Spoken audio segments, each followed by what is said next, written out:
my approach, again, it kind of goes back to one of the earlier questions, is like to find myself in the story, to find myself inside the story as the cameraman, or find my career, or find some horizontal, vertical move. If I do this film, then I'll be able to do this other film. Not that. It's like, where am I there, you know?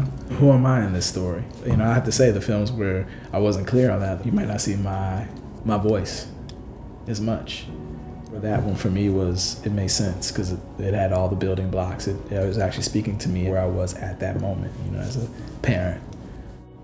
You know, Arrival is one of those films where it's kind of, if I had to describe it, would say it's broken into two parts. There's like the procedural story about a melancholy intellectual, and then there's the other story about a mother and a child. You had to really approach those stories with two different strokes, two different pieces of canvas. I used Canon K35 coatings on the lenses so that you got all the beautiful flaring and softness that you would get from a K35, but with stronger mechanics. I thought created a really nice softness, but very sort of sharp in a sense.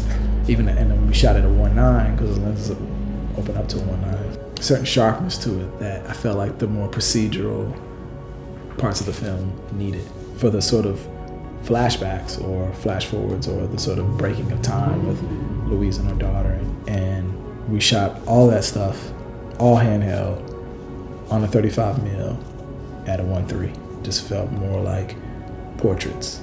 It felt like if you took a frame out of each one of those shots and wanted to create a portrait of the moment, you could do so.